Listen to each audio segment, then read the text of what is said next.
बिस्मिल्लाहिर्रहमानिर्रहीम। रब्बिश्रह ली सदरी व यस्सिर ली अमरी वहलुल उक़दतम मिन लिसानी यफ़क़हू क़ौली। या मुक़ल्लिबल क़ुलूबि सब्बित क़ल्बी अला दीनिक। अस्सलामु अलैकुम वरहमतुल्लाहि वबरकातुहू। मेरे प्यारे बच्चों, कैसे हैं आप तमाम लोग? खैरियत से हैं? ठीक हैं?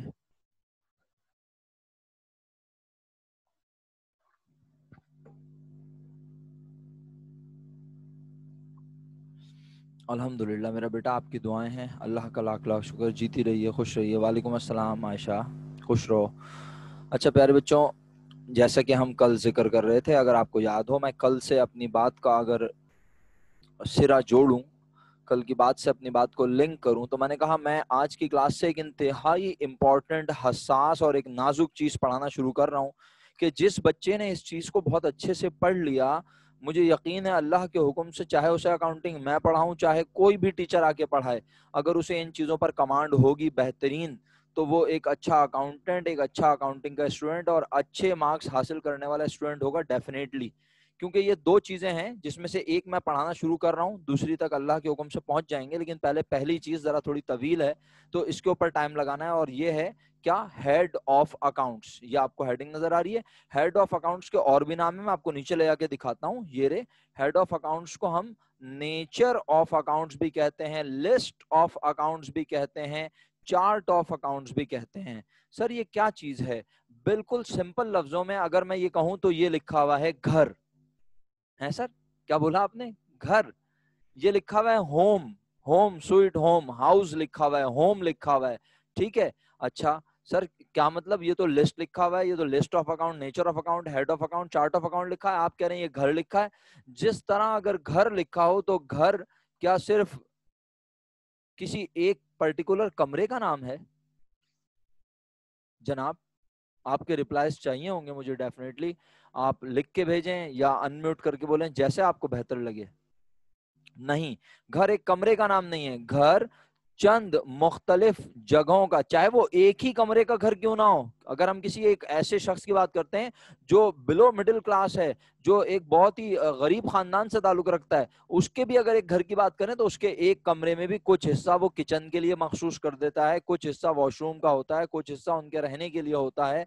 इसका मतलब ये हुआ कि एक घर जो होता है वो मुख्तलिफ हिस्सों पर मुश्तमिल होता है। अगर तुम अकाउंटिंग के घर को ना समझो और अकाउंटिंग पढ़ने की कोशिश करो, तो मेरे नजदीक तुम बेवकूफ इंसान हो। सर क्या मतलब? देखो मैं तुम्हें एक मिसाल देता हूँ, बड़ी जबरदस्त किस्म की वीआईपी। अगर तुम मम्मी डैडी हो तो शायद तुम्हें समझ में ना आए, मम्मी डैडी समझते हो ना, और अगर तुम मेरी तरह मिडिल क्लास से बिलोंग करते हो तो समझ आ जाएगी। भाई मुझे तो याद है, और अभी भी ऐसा होता है, क्योंकि मेरे घर में यूपीएस नहीं है। अगर मेरे घर में जनरेटर है मिसाल के तौर पर, सही है, अगर आपके घर में यूपीएस भी लगा हुआ है, जनरेटर भी लगा हुआ है, तो फिर तो आप मम्मी डैडी होगा ना भाई। हमारे यहाँ तो यूपीएस नहीं लगा हुआ, सिंपल सी बात है, हमारे यहाँ तो जनरेटर है मिसाल के तौर पर। और बहुत सारे ऐसे भी लोग होते हैं इस दुनिया में जिनके यहाँ जनरेटर भी नहीं होता, तो इसमें कोई मसले वाली बात थोड़ी है। सब अल्लाह के बंदे हैं, सबको अल्लाह पाक ने अलग अलग नेमतें अता फरमाई हैं। बस इंसान को शुक्र अदा करना चाहिए। काम की बात यह है, मैं आपको शुक्रगुजारी तो सिखा रहा हूँ, साथ साथ ये बताना चाह रहा हूँ कि भाई एक बात बताएं, चलें, ये तो अब तो बड़ा जदीद दौर है ना। पुराने जमाने में आज से 15 साल पहले लाइट जाती थी तो हम जनरेटर चलाने तो जाते थे, या हम जो है किचन में जाके माचिस उठाते थे सबसे पहले।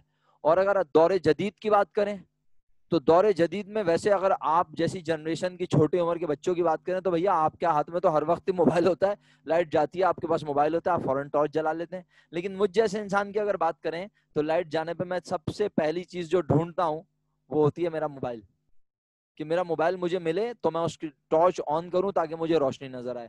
अच्छा, अब अगर मुझे ये बात पता है कि मेरा mobile bill first TV lounge में डाइनिंग टेबल पे पड़ा हुआ है, या डाइनिंग रूम में डाइनिंग टेबल पे पड़ा हुआ है, या मेरे बेडरूम में मेरे बेड पे पड़ा हुआ है, तो मैं अंधेरे, घुप अंधेरे में भी अपने रूम तक पहुंचता हूं या नहीं? घुप अंधेरा, नजर भी नहीं आ रहा होता, पहुंचता हूँ। पहुंचते हैं, आप लोग पहुंचते भी हैं। एग्जैक्टली तो यही तो है पहचान। आपको रास्ता भी पता है और आपको पता है कौन सी चीज कहाँ होती है। अगर घुप अंधेरा भी हो बिल्कुल लाइट चली जाए, आपका मोबाइल में बैटरी खत्म है, जैसे कि आजकल हालात चल रहे थे, और आप फिर जाहिर सी बात है आप माचिस ढूंढने जाएंगे, तो किचन आप सीधे पहुंचते हैं या नहीं, क्योंकि आपको पता है कि माचिस किचन से बिलोंग करती है, वो किचन में रखी होगी। सही है। अगर टॉर्च है तो टॉर्च या तो आपके क्या कहते हैं टीवी लाउंज में किसी ड्रॉज में रखी होगी, या फिर टॉर्च जो है वो आपने किसी ऐसी जगह पे हैंग की हुई होगी जहां आप आसानी पहुंच सकें। मतलब यह है प्यारे बच्चों के, घर की बहुत सारी चीजें अलग अलग जगहों से बिलोंग करती हैं, होती सब घर से हैं, सबका ताल्लुक घर से, लेकिन घर में वो सब एक जगह नहीं रखी होती। क्या ख्याल है? ऐसा ही है ना। कल मैंने एक मिसाल दी थी बड़ी वीवीआईपी किस्म की, अगर आपको याद हो। वही आपको याद है, आपके खानदान का कोई इंसानी बच्चा आया था, और वो था थोड़ा सा शैतानी बच्चा, था इंसानी लेकिन हरकतें शैतानी। तो उसने क्या किया, आपके घर की चीजों को इधर उधर बिखेर दिया। तो क्या आप अपनी वालदा से पूछते हैं कि ये चिमटा कहाँ है, ये क्या चीज है, चिमटा कहाँ से आया, कौन लेकर आया? नहीं। अगर आप ये पूछेंगे उसी चिमटे से पिटाई हो जाएगी आपकी, क्योंकि आपको पता होता है चिमटा कहाँ से बिलोंग करता है। और ना सिर्फ पता होता है बल्कि आपको रीजन भी पता होती है कि ये वहां क्यों रखा हुआ होता है, क्योंकि ये खाने पकाने की एक्सेसरीज हैं, खाने पकाने के कामों में काम आता है। ठीक है। इसका मतलब है घर के हर कमरे में रखी हुई चीज उस कमरे से किसी ना किसी वजह से बिलोंग करती है। तो घर बेसिकली क्या है? घर चंद मुख्तलिफ जगहों का नाम है, जिसमें आ जाता है आपका बेडरूम, जिसमें आ जाता है आपका टीवी लाउंज, जिसमें आ जाता है आपका स्टोर, जिसमें आ जाता है आपके वॉशरूम, जिसमें आ जाता है आपका कारपोर्ट, जिसमें आ जाता है आपका ड्राइंग रूम, जिसमें आ जाता है आपका गार्डन का एरिया। मुख्तलिफ जगहों के पर्टिकुलर नाम हैं, और हर जगह से कोई ना कोई मखसूस चीज बिलोंग करती है, और वो वहां से इसलिए बिलोंग करती है क्योंकि वो उस डेफिनेशन पे पूरा उतरती है। मसलन जब हम कहते हैं, मिसाल के तौर पर क्या, जब हम कहते हैं ड्राइंग रूम, तो ड्राइंग रूम सुनकर हमारे दिमाग में सोफा सेट लाजमी आएगा। हमारे दिमाग में सोफा सेट लाजमी आएगा, ऐसा हो ही नहीं सकता कि सोफा सेट ना आए हमारे दिमाग में। ठीक है। जैसे हमारे दिमाग में टीवी लाउंज नाम आता है, हमारे दिमाग में लाजमी टीवी जरूर आएगा। हमारे इस दिमाग में वहां पे रखी हुई कुर्सियां या सोफा सेट दोबारा आएगा। टीवी लॉन्च में भी आमतौर पे कुर्सियां या फर्शी निजाम होता है लोगों के यहाँ, बहुत सारे लोगों के यहाँ नीचे गाँव तकिया रख के बिछाया हुआ होता है। तो मुख्तलिफ तरह के अंदाज हैं। बिल्कुल इसी तरह बेडरूम जब हम कहते हैं तो वहां पे बेडरूम सेट होता है पूरा प्रॉपर, यानी हमारा एक बेड होता है, चाहे वो सिंगल बेड हो चाहे वो डबल बेड हो। इसी तरह मुख्तलिफ एक्सेसरीज होती हैं, कबर्ड्स होती हैं जिसमें हमारी जो है वो गारमेंट्स वगैरह और मुख्तलिफ चीजें रखी होती हैं। ये सब क्या है बेसिकली? ये घर का नक्शा मैं आपसे क्यों खींच रहा हूँ, पढ़ानी अकाउंटिंग, और मैं आपसे इतनी ड्रामेबाजियां घर के नक्शों की बातें कर रहा हूँ क्यों आखिर? भाई जब आप अपने घर के बारे में बेहतरीन जानते हो, और मैं कोई भी चीज का नाम लेता हूं तो आप मुझे, अभी आप मेरे सामने होते ना, यकीन करें मैं आपसे नाम लेके बोलता और आप मुझे बताते कि सर ये चीज यहाँ से बिलोंग करती है, ये चीज यहाँ से बिलोंग करती है, लेकिन अभी मैं ये काम करूंगा टाइम बहुत लग जाएगा, और फिर अनम्यूट करेंगे आप, फिर बात करेंगे। तो मिसाल के तौर पर ये सारी बातें अगर आपको समझ आई, अल्लाह करे अगर समझ आई, तो यस नो तो कर दें जरा, ताकि मैं आगे बढ़ूं। कि भाई घर में है मुख्तलिफ कमरे, और हर कमरे से अलग अलग चीज बिलोंग करती है। बिल्कुल इसी तरह प्यारे बच्चों, बिल्कुल इसी तरह अकाउंटिंग में भी, अकाउंटिंग ने बिजनेस में मौजूद चीजों को मुख्तलिफ हिस्सों में बांटा। मैंने, सर इमरान ने नहीं बांटा, किसने बांटा? अकाउंटिंग ने। Accounting is an art of recording comma classifying. याद आया क्लासिफाइंग? क्या मतलब था क्लासिफाइंग का? क्लासिफाइंग का मतलब था मुख्तलिफ हिस्सों में बांटना। तो अकाउंटिंग फन है लिखने का, मुख्तलिफ हिस्सों में बांटने का। सर किसे बांट रहे हैं? बिजनेस की चीजों को, बिजनेस में होने वाले मामलात को मुख्तलिफ हिस्सों में बांटेंगे। अच्छा, तो भाई बिजनेस में मौजूद कैश भी तो एक चीज है ना, बिजनेस में मौजूद फर्नीचर भी तो एक चीज है, उसकी भी तो वैल्यू है।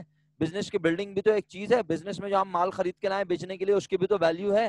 बिजनेस में मौजूद कंप्यूटर्स उनकी भी तो वैल्यू है। ये सब क्या है? चीजें। अच्छा, अगर ये सब चीजें हैं तो अब इनको कैटेगराइज करना है ना। तो अब अकाउंटिंग ने क्या किया? क्लासिफिकेशन की। अकाउंटिंग ने कहा बिजनेस में हम अकाउंटिंग के कॉन्टेक्स्ट में, बिजनेस में अकाउंटिंग के लिहाज से हम मुख्तलिफ तरह के रूम बनाने लगे हैं। उन रूम्स का नाम क्या रखा? List of account, nature of account, chart of account, head of account. Sir क्या करेंगे इसमें? पहले हम सबसे पहले कमरों की पहचान करेंगे। कमरों की पहचान अल्हम्दुलिल्लाह हम थोड़ी बहुत कर चुके हैं। सर थोड़ी बहुत? थोड़ी बहुत कब की है? मेरे बेटे, मेरे बच्चों, मैंने आपको अकाउंटिंग के 5 हेड्स, अकाउंटिंग की 5 बुनियादी चीजें इंट्रोड्यूस करवा दी, आपको पता नहीं चला है? नहीं पता चला था ना। मैंने कहा था किसी भी कारोबार में सबसे पहली चीज जो होती है वो होती है उसका एसेट, जिसे इस्तेमाल करके कारोबार चलाया जाता है, और उस एसेट को प्रोवाइड करने की एक सोर्स होती है। एसेट खुद एक रिसोर्स है और उसे प्रोवाइड करने की एक सोर्स है। याद आया? और सबसे पहली सोर्स का नाम क्या था? याद दिलाओ। सबसे पहली सोर्स का नाम क्या था? जल्दी बताओ, शाबाश, इतनी देर नहीं लगाओ। अनम्यूट करके बोल दो, लिख के भेज दो, जैसे मुनासिब लगे, लेकिन अगर तुम नहीं बोलोगे तो मैं रुका रहूंगा। बिजनेस की सबसे पहली रिसोर्स का नाम है कैश। बिजनेस में पैसे आते हैं ना, वो पैसे कहाँ से आते हैं, उसकी सोर्स का नाम इतनी देर लगा दी तुम लोग नहीं बता रहे, इसका मतलब है या तो तुम्हें मेरी आवाज नहीं आ रही, आवाज तुम्हें टिका के आ रही है लेकिन तुम्हें याद नहीं आ रहा, ये है अफसोस। फिर अफसोस होता है ना, गुस्सा भी आता है कि एक चीज पढ़ा चुका हूं और वो याद नहीं है, तो फायदा क्या फिर आगे पढ़ने का। कारोबार में जो कुछ मौजूद है किसकी वजह से भाई, इतनी देर स्टिल याद ही नहीं आ रहा लोगों को। कारोबार में कोई भी चीज मौजूद है तो किसकी वजह से जनाब, सो गए सब लोग। इफरा फसी भी पुराने स्टूडेंट है, एमन आसिफ भी पुराने स्टूडेंट हैं, आयशा भी काफी पुरानी हो गई है, कशिश बिल्कुल अभी रिसेंटली ज्वाइन किया है। कशिश को छोड़ के बाकी लोग तो कोशिश करें भाई, क्या हो गया। ओनर। ओनर, सिंपल सा जवाब है। लेकिन एमन आसिफ चुप हैं, आयशा चुप हैं, और पता नहीं क्यों चुप हैं, आप लोग क्या सोच रहे हैं अल्लाह बेहतर जाने। भाई कारोबार में जो कुछ मौजूद है, वैसे तो बीइंग अ मुस्लिम हम कहते हैं सब कुछ अल्लाह का दिया हुआ है।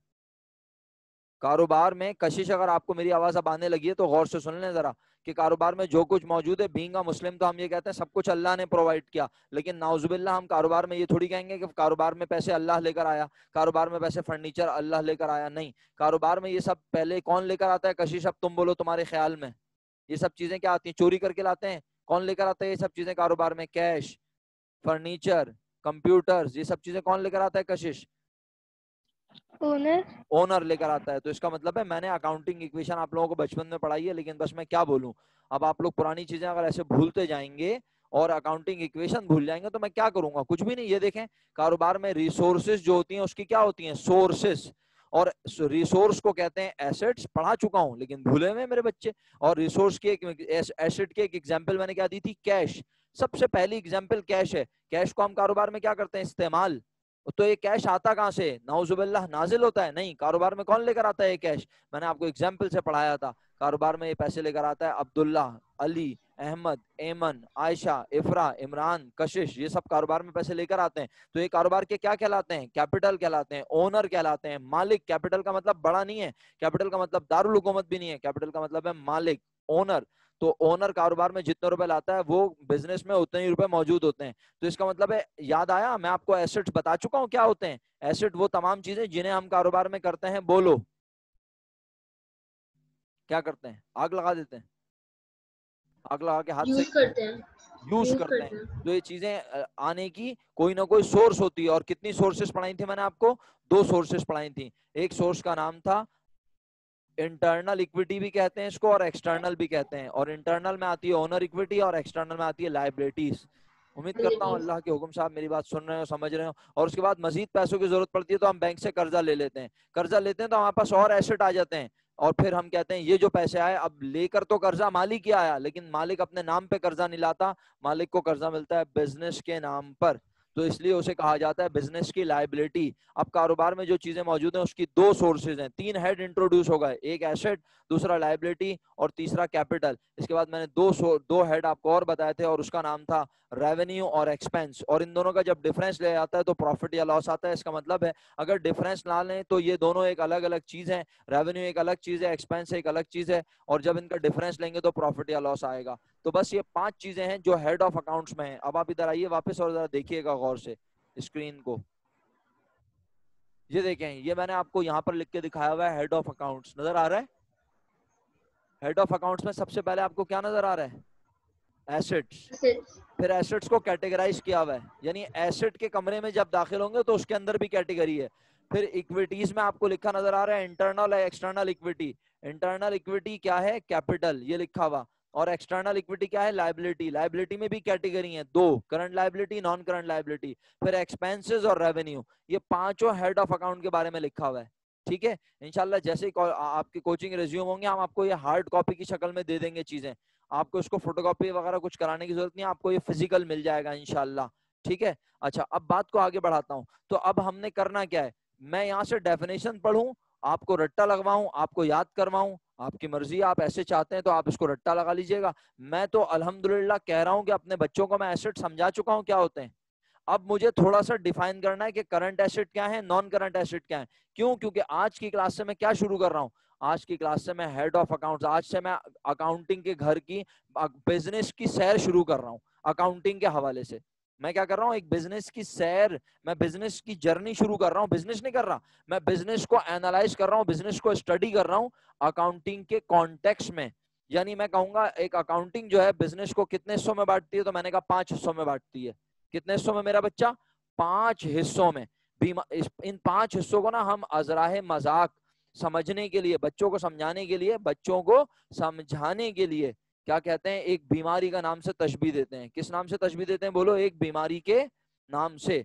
सर बीमारी क्या मतलब, कौन सी बीमारी? अल्लाह ना करे कोई बीमारी होती है? नहीं, समझाने के लिए हम बच्चों को कहते हैं बीमारी का नाम है ये, देखो पढ़ो क्या लिखा है बीमारी का नाम, पढ़ सकते हो?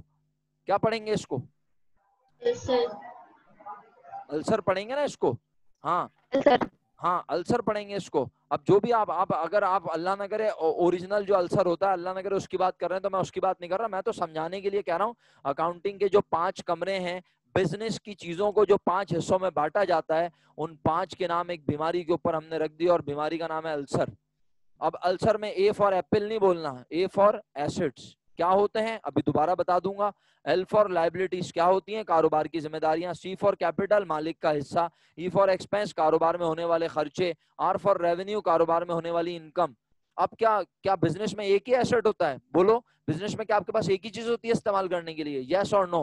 हाँ, एक क्वेश्चन है, अभी पूछ, अभी एमन आपका क्वेश्चन लेता हूँ, 1 मिनट रुकना, पहले मेरे सवाल का जवाब दो। बिजनेस में एक ही एसेट होता है क्या? बिजनेस में एक ही चीज होती है जिसे इस्तेमाल करते हैं बस?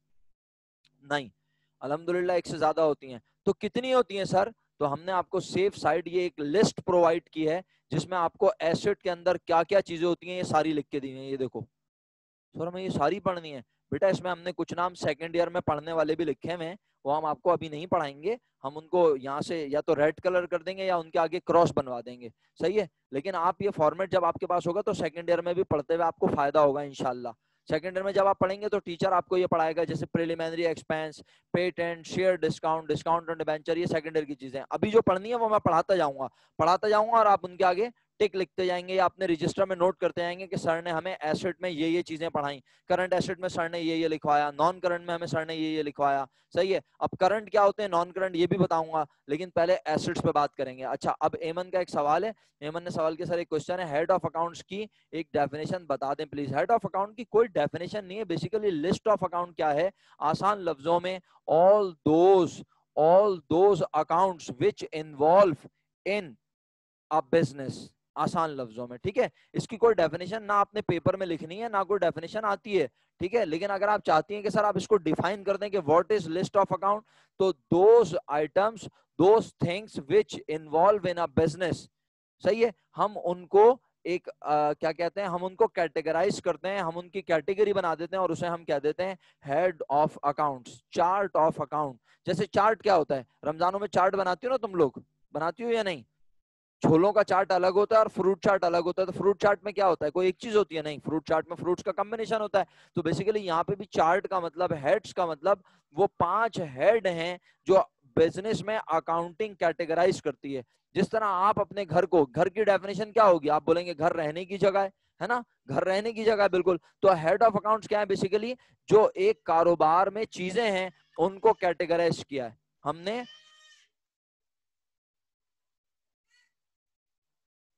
हमने कारोबार में, बिजनेस में जो चीजें मौजूद है उन्हें कैटेगराइज किया है मुख्तलिफ पार्ट्स में। सर क्यों कैटेगराइज किया है मेरा बच्चा? चीजों को कैटेगराइज करने से, चीजों को मुख्तलिफ हिस्सों में बांटने से चीजों को समझना क्या होता है, आसान हो जाता है। आसान हो जाता है। आसान। हाँ, अगर चीजें एक साथ हो ना सब, तो फिर वो उलझ जाती हैं, उन्हें समझना मुश्किल होता है। आप देखें ना, आपकी एजुकेशन की कितनी जबरदस्त क्लासिफिकेशन हुई हुई है। आप एजुकेशन को मुख्तलिफ अंदाज से पुकारते हैं। आप कहते हैं जैसे मिसाल के तौर पे प्री प्राइमरी, प्राइमरी, फिर आप कहते हैं जनाब सेकेंडरी, फिर आप कहते हैं हायर सेकेंडरी। तो ये आप फिर इसी तरह आप कहते हैं बैचलर्स, फिर आप कहते हैं मास्टर्स। तो ये क्या है? अच्छा, इसी तरह एक और, ये एक क्लासिफिकेशन है। एक और क्लासिफिकेशन आप कहते हैं साइंस के सब, साइंस, आर्ट्स, साइंस, आर्ट्स और कॉमर्स, ये भी एक क्लासिफिकेशन है। इसी तरह आप कहते हैं class 1 2 3 4 5 6 7 8, first year, second year, BCom या बीए या बीएससी, ये भी एक क्लासिफिकेशन है। यानी एक ही चीज को मुख्तलिफ तरह से क्लासिफाई किया जा सकता है।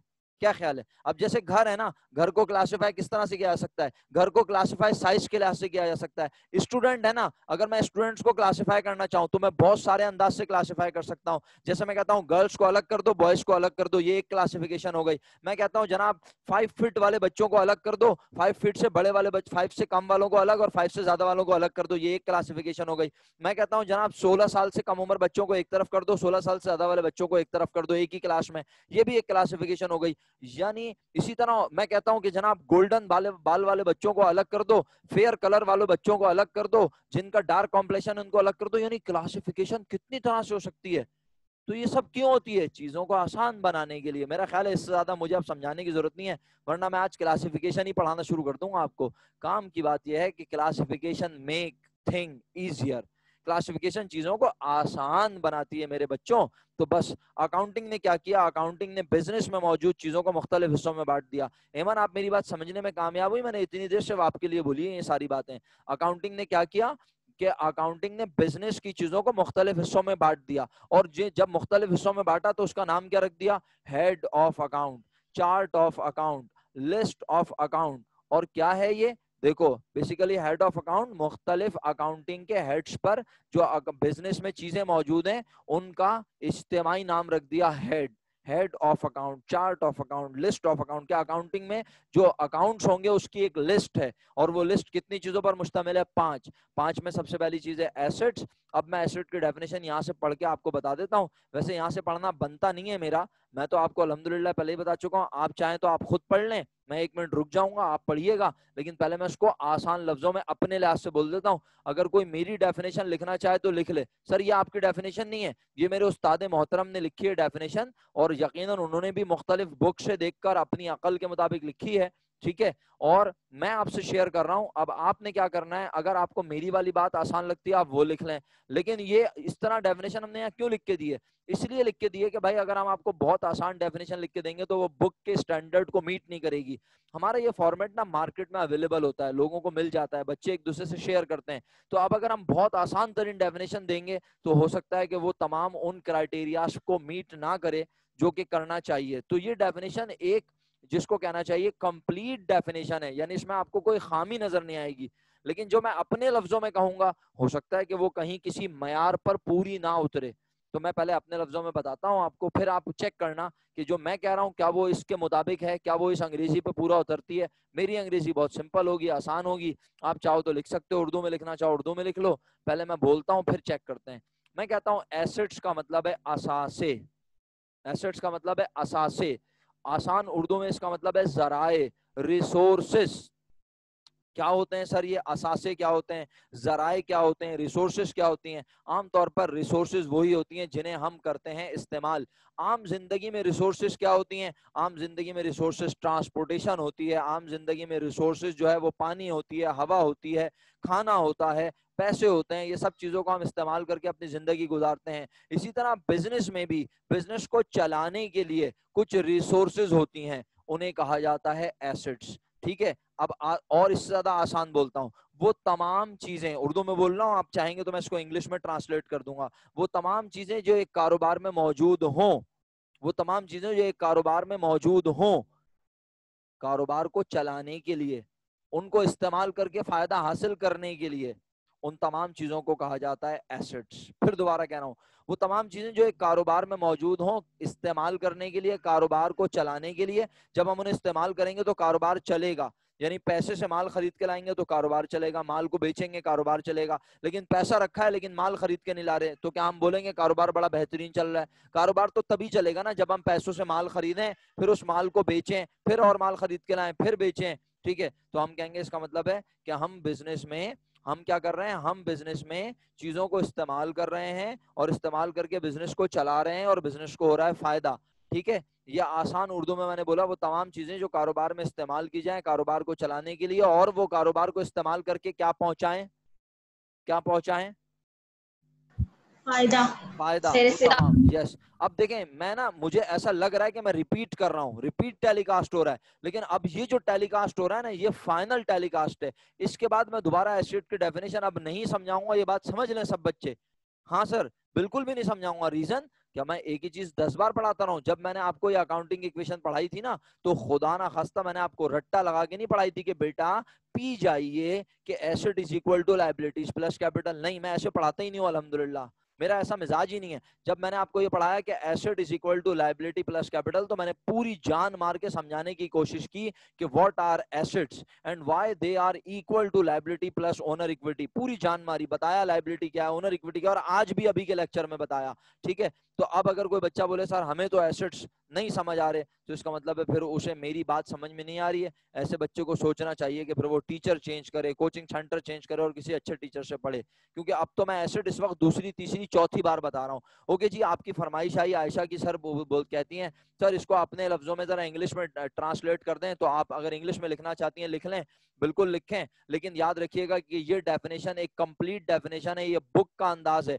ये बुक वाली अंदाज की डेफिनेशन है। लेकिन अगर आप आसान अंग्रेजी में लिखना चाहती हैं तो लिखें those things which we use, those things which we use.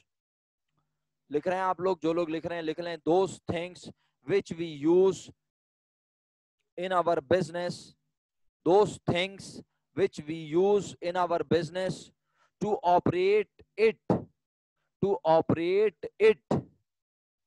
लिख रहे हैं साथ साथ, those things which we use in our business to operate it and for taking benefit, and for taking benefit। बहुत सारे अंदाज हो सकते हैं अंग्रेजी के, सर इमरान की जागीर नहीं है अंग्रेजी। आपको मुख्तलिफ किताबों में मुख्तलिफ डेफिनेशन नजर आएगी, कहीं एक लाइन की डेफिनेशन लिखी होगी, क्या एसेट्स आर इकोनॉमिक रिसोर्सेज, ये भी एक डेफिनेशन है, सही है। और अभी जो मैं बता रहा हूं पहले उसको कंप्लीट कर लूं। Those things which we use in our business to operate it and for taking benefit are called assets, are called assets. अब आप इसका तर्जुमा कर लें उर्दू में, यही बनता है, वो तमाम चीजें जिन्हें हम कारोबार में, जो कारोबार में, those things which we use in our business, जो हम कारोबार में इस्तेमाल करते हैं, सही है, क्या करने के लिए, to those things which we use in our business to operate it, कारोबार को चलाने के लिए। ऑपरेट का मतलब चलाना, वो तमाम चीजें जिन्हें हम कारोबार में इस्तेमाल करते हैं कारोबार को चलाने के लिए, एंड फॉर टेकिंग बेनिफिट, और उनसे फायदा हासिल करने के लिए, उन्हें कारोबार के एसेट्स कहा जाता है। ठीक है, अब इसको हम कहते हैं assets are economic resources. Asset जो है वो मुआशी जराए होते हैं। मुआशी जराए इकोनॉमिक्स क्या है, यानी पैसों वाली चीजें होती हैं। ये ऐसा नहीं होता कि फी सबीलिल्लाह की चीजें, ये आमतौर पे पैसों वाली चीजें होती हैं। मिसाल के तौर पे अगर आप एक शख्स को रखते हैं अपने कारोबार में और वो आपके लिए मुलाजमत करता है, सुबह से लेकर शाम तक आपकी दुकान पे बैठता है, तो वो भी एक इकोनॉमिक रिसोर्स है, सही है। लेकिन काम की बात है कि आप उससे काम करवा के उसे पैसे दे देते हैं, तो आपका हो जाता है खर्चा। ठीक है, तो वो क्योंकि वो शख्स आपका नहीं होता, उसका काम आपका होता है। आप ये नहीं कह सकते वो शख्स आपने 10 लाख रुपए का लिया है और 10 लाख रुपए का आप उससे काम कराएंगे, नहीं, आप उसको तय करते हैं कि भाई आप हमारे लिए काम करना और आपके काम से हमारे बिजनेस को फायदा होगा और हम आपको पैसे देंगे, जब आपको पैसे देंगे तो हमारा खर्चा होगा। ठीक है, लेकिन वो चीजें जो फिजिकली हमारे पास मौजूद हों और हमारे को लंबे अरसे तक या एक खास वक्त तक फायदा पहुंचाएं, उन्हें हम कहते हैं इकोनॉमिक। यानी इंसान को पैसों में नहीं तोला जा सकता, क्या ख्याल है, लेकिन फर्नीचर को पैसों में तोला जा सकता है, बिल्डिंग को पैसों में तोला जा सकता है, कंप्यूटर को पैसों में तोला जा सकता है, मशीनरी को पैसों में तोला जा सकता है। ठीक है, अच्छा ओके, आगे बढ़ते हैं मजीद। हाँ, इंसान के काम को पैसों में तोला जा सकता है और काम के बदले में पैसे मिलते हैं। तो काम करता है, आपको पैसे, आप पैसे देते हो, काम करता है, आपको पैसे देते हो, तो उसके काम करने से आपके बिजनेस को फायदा हासिल होता है। लेकिन यकीनन आप पैसे दे देते हो तो आपका खर्चा भी जाता है, क्योंकि आपको जो फायदा हासिल होता है वो उसी महीने आप उसके काम से फायदा हासिल करके इनकम भी जनरेट करते हो, और फिर आप खर्चों और आमदनी के डिफरेंस से प्रॉफिट और लॉस मालूम करते हो। बहरहाल मैंने आपको डेफिनेशन लिखवा दी अंग्रेजी में, आप लोग क्लियर हैं। अब मैं आगे मजीद इंग्लिश पढ़ लूँ या आप खुद पढ़ रहे हैं? अब हमारे पास तकरीबन 9 मिनट है, आप चाहें तो पढ़ लें, मैं भी पढ़ लेता हूँ। Asset are economic resources which are owned by a business. इसका मतलब ये हुआ कि अगर आपके पास एक दुकान है, वो दुकान आपने किराए पे ली है, तो वो आपका एसेट नहीं है। फिर क्यों दुकान हमारा एसेट क्यों नहीं है? अगर आपने एक मशीन खरीदी है, अगर आपने एक जनाब मशीन खरीद ली है, जब तो खरीदने का वर्ड क्या हुआ, इसका मतलब है आपने खरीद ली तो अब वो मशीन आपकी है। आपने दुकानदार जिससे खरीदी है, या तो आपने उसे हाथ के हाथ पैसे दे दिए होंगे, या आप उसे इंस्टॉलमेंट में पैसे अदा करेंगे, या आप उससे उधार पे लेकर आए, आप उसे कुछ दिनों में पैसे दे देंगे। लेकिन खरीदने का मतलब है वो चीज किसकी हो गई? आपके बिजनेस की हो गई। मेरी बात समझ आ रही है? खरीदने से वो चीज किसकी हो गई? खरीदने से वो चीज आपके बिजनेस की हो गई। यस मेरा बच्चा, ठीक है। लेकिन अगर कोई दुकान आप किराए पे लेते हैं तो वो दुकान आपके बिजनेस की हुई। अगर कोई बिल्डिंग आप किराए पर लेते हैं तो वो बिल्डिंग आपकी हुई नहीं है। वो बिल्डिंग जिसकी है वो उसी की है। तो फिर सर हम क्या करेंगे, हम तो उस जगह को इस्तेमाल करके उसका किराया देंगे हर महीने। वो जगह हमें फायदा तो पहुंचाएगी लेकिन हम किराया देते रहेंगे हाथ के हाथ। तो इसलिए जब हम किराया देंगे तो हम कहेंगे किराया देने से हुआ हमारा खर्चा, जगह हमें फायदा पहुंचा रही है और हम उसका किराया दिए जा रहे हैं। तो सर फिर एसेट क्या होते हैं, एसेट वो होते हैं which are owned by a business. Own समझते हो, जैसे कहते हैं ना I own a car, I own a laptop, I own a mobile phone. इसका मतलब है मैं एक मोबाइल फोन का मालिक हूं, मैं एक लैपटॉप का मालिक हूं, मेरा अपना है। जैसे आपके पास मोबाइल फोन है, आपने खुद पैसे जमा करके अपना कुछ बहुत सारे बच्चे तो अपने पैसों से भी खरीद लेते हैं, बहुत सारे बच्चों के पेरेंट्स उनको दिलाते हैं। तो बहरहाल जब पेरेंट्स दिला देते हैं तो पेरेंट्स ये थोड़ी बोलते हैं कि ये मेरा है, पेरेंट्स बोलते हैं ये तुम्हारा हो गया बेटा, हमने तुम्हें दे दिया। तो आप कहते हैं आई आई ओन दिस मोबाइल फोन, ये मोबाइल फोन मेरा है, राइट। तो इसका मतलब है कारोबार में एसेट उन्हीं चीजों को कहा जाता है जो बिजनेस ओन करता है। अगर हमने कोई चीज ओन नहीं की, जैसे हमने किराए पर बिल्डिंग ली है, हमने किराए पर जनरेटर लिया है 2 दिन के लिए, क्योंकि हमारे जो है ऑफिस में जनरेटर खराब हो गया, तो हम 2 दिन के लिए किराए पर जनरेटर लेते हैं। तो वो जनरेटर हमारा नहीं है, हम उसे इस्तेमाल करके फायदा जरूर हासिल करेंगे लेकिन हमें उस जनरेटर का रेंट अदा करना है। लेकिन इसके बरक्स वो जनरेटर जो हम खरीद के ले आते हैं, वो मशीन जो हम खरीद के ले आते हैं, वो बिजनेस की हो जाती है। अब वो हमें वापस नहीं करनी किसी को, वो कोई हमसे आके खाली नहीं करवा सकता। वो बिल्डिंग जो हम अपने बिजनेस के लिए खरीद लें, वो दुकान जो हम अपने कारोबार के लिए खरीद लें, अब वो दुकान बिजनेस की है। कब तक, जब तक कारोबार करना है करते रहो, तुम्हें कोई किराया नहीं देना। वो अब वो दुकान के पैसे तुमने दे तो दिए खरीद कर, अब वो पैसा जो तुमने 1.5 करोड़ रुपए 2 करोड़ रुपए की दुकान खरीदी, अब वो 2 करोड़ रुपए तुम्हें कई सालों तक पहुंचाते रहेंगे फायदा। जब तक तुम्हारी दुकान है तुम्हें फायदा हासिल होता रहेगा। लेकिन इसके बरक्स जब तुम दुकान किराए पर लेते हो तो तुम ये नहीं कहते कि ये चीज तुम्हें लंबे अरसे तक फायदा पहुंचाएगी। भाई हर महीने किराया देते रहोगे तो तुम्हारी दुकान तुम्हें फायदा पहुंचाएगी, वरना जिस महीने किराया नहीं दोगे मालिक मकान बोलेगा चलो शाबाश फी अमानिल्लाह, अल्लाह हाफिज, दुकान खाली कर दो। इसका मतलब है वो चीज जो आपकी अपनी है वो आपको फायदा पहुंचाती रहती है और पहुंचाती रहती है। अब वो कब तक पहुंचाती है, मिसाल के तौर पर एक बात बताएं, कैश जो है आप सब क्या करते हैं, कैश को इस्तेमाल, तो कैश आपको क्या पहुंचाता है, फायदा। अब कैश का फायदा और एक फर्नीचर का फायदा, दोनों में जमीन आसमान का फर्क है। कैश को इस्तेमाल करते ही फौरन फायदा हासिल हो जाता है, ऐसा है या नहीं। मसलन मैं एक मिसाल देता हूं, आपको भूख लग रही है तो आप पैसों को क्या करेंगे, खा जाएंगे खुदा ना खास्ता, बोले क्या करेंगे पैसों नहीं, को, पैसों को इस्तेमाल उनको करेंगे, खरीदेंगे चीज सामान। खरीदेंगे और खा लेंगे। तो पैसों को इस्तेमाल करके चीज खरीदी और खा ली, तो पैसों को इस्तेमाल करके फौरन फायदा हासिल हुआ या नहीं। यस हुआ। अच्छा, इसके बरक्स आप पैसों से एक घर खरीदते हैं, इसके बरक्स आप पैसों से एक घर खरीदते हैं, तो घर खरीदते ही क्या आप बोल सकते हैं कि जैसे ही जिस दिन आप घर में शिफ्ट होते हैं आप बोलते हैं भाई माशाल्लाह सारा फायदा आज हासिल हो गया, बस भाई मेरे तो 2 करोड़ रुपए ने मुझे आज ही फायदा पहुंचा दिया। आप एक 20 लाख रुपए की गाड़ी खरीदते हैं, जैसे ही आप गाड़ी खरीदते हैं और आप गाड़ी चलाते हैं, बैठते हैं गाड़ी में, आप बोलते हैं 20 लाख रुपए वसूल होगा भाई, भाई बहुत मजा आया माशाल्लाह। और उसके अगले ही दिन आप गाड़ी अपने छोटे भाई को दे देते हैं, आप अपने वालिद साहब को गिफ्ट कर देते हैं, आप अपने खाला की लड़की को दे देते हैं, आप अपने कजन को दे देते हैं। नहीं ना, ओ भाई वो गाड़ी, वो 20 लाख रुपए की गाड़ी आपको एक ही वक्त में सारा फायदा पहुंचाती नहीं है। उसका फायदा जैसे जैसे आप उसे करते रहेंगे यूज। यूज, वो आपको फायदा पहुंचाती रहेगी। इसका मतलब है कैश को इमीडिएटली यूज करके फायदा हासिल हो जाता है, लेकिन ये जो चीजें हैं इनको फौरन यूज कर ही नहीं सकते। कोई बंदा बोले सर मैंने एक कुर्सी खरीदी और मैं कुर्सी पे बैठ गया और अब मैं कुर्सी पे से उठूंगा ही नहीं जब तक कुर्सी टूट ना जाए, तो हम बोलेंगे बेटे आप एबनॉर्मल हो, आप अपना इलाज कराओ। अबे कुर्सी पे बैठने से फायदा मुस्तकिल नहीं होगा, कुर्सी को कारोबार के कामों में इस्तेमाल करते रहेंगे, कस्टमर आएगा वो बैठेगा, कभी हम बैठ जाएंगे, कोई बैठता रहेगा, कुर्सी कारोबार में इस्तेमाल होती रहेगी, तो कुर्सी का बेनिफिट मिलता रहेगा। और अगर मालिक बोले नहीं भाई मैं तो चिपक के बैठ गया इस पे, बस अब उठना ही नहीं है मैंने, 3 दिन तक मुस्तकिल बैठा रहूंगा जब तक ये टूट ना जाए, और फिर बोलूंगा भाई फायदा हो गया माशाल्लाह, कुर्सी पे 3 दिन बैठा, बहुत फायदा पहुंचाया कुर्सी ने, ये तो एबनॉर्मल वाली बात है। कुर्सी बिजनेस को फायदा पहुंचाएगी 1 2 3 4 सालों तक, ऐसा है या नहीं। वो एक यस। अलग बात है कि कोई एबनॉर्मल और कुर्सी पे बैठ के झूले झूलता रहे और 3 महीने में कुर्सी को गिरा दे, तो वो एबनॉर्मल वाली बात ही नहीं करनी, हमने नॉर्मल वाली बातें करनी है। तो बस आई होप अब ये क्लियर है आप सब लोगों को कि इसका मतलब है एसेट जिन्हें हम कारोबार में इस्तेमाल करते हैं बुनियादी तौर पर उनका बेनिफिट, कुछ चीजों का बेनिफिट इमीडिएटली मिलता है और कुछ का बेनिफिट कुछ अरसे तक हासिल होता रहता है, डिपेंड ऑन इट्स यूजेज। आइए आगे पढ़ लेता हूं। Which are owned by a business and are expected to benefit future operation. देखिए मेरी डेफिनेशन बहुत आसान है। सर ये आपकी डेफिनेशन नहीं है भाई, ये मेरी है, मेरे उस्ताद मोहतरम की है, मैं अपने उस्ताद मोहतरम के फॉर्मेट से कई अरसे से पढ़ा रहा हूँ अल्हम्दुलिल्लाह। लेकिन अब बात यह है कि आप अगर इस डेफिनेशन को याद करते हैं तो यह बेहतरीन है, बेस्ट है। लेकिन मसला यह है कि ये किताबी अंदाज है ना थोड़ा, तो आसान इंग्लिश में मैंने आपको बता दी, those things which we use in our business to operate it and for taking benefit are called assets of the business, right. तो आइए मजीद आगे बढ़ते हैं थोड़ा सा और देखते हैं क्या लिखा है। For future operation, asset are also called resources of the business and are needed to start and run a business. Asset की जरूरत होती है क्या करने के लिए? कारोबार को शुरू करने के लिए और कारोबार को चलाने के लिए। मैं भी तो यही सब कह रहा हूँ।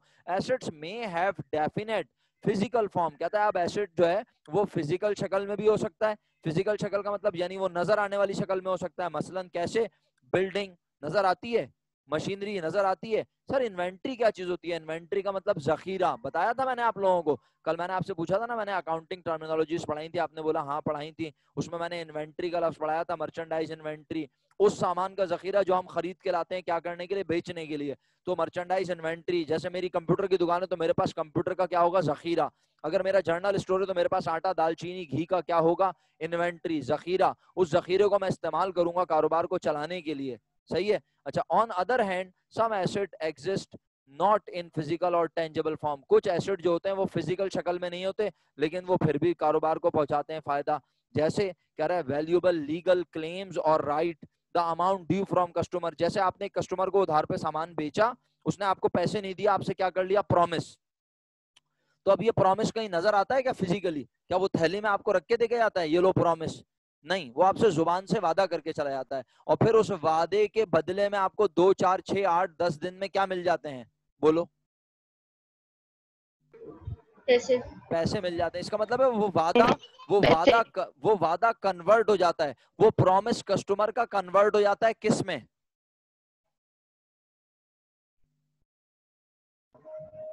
कैश में। कैश में कन्वर्ट। और कैश को हम, यस एग्जैक्टली, और कैश को हम बिजनेस में करते हैं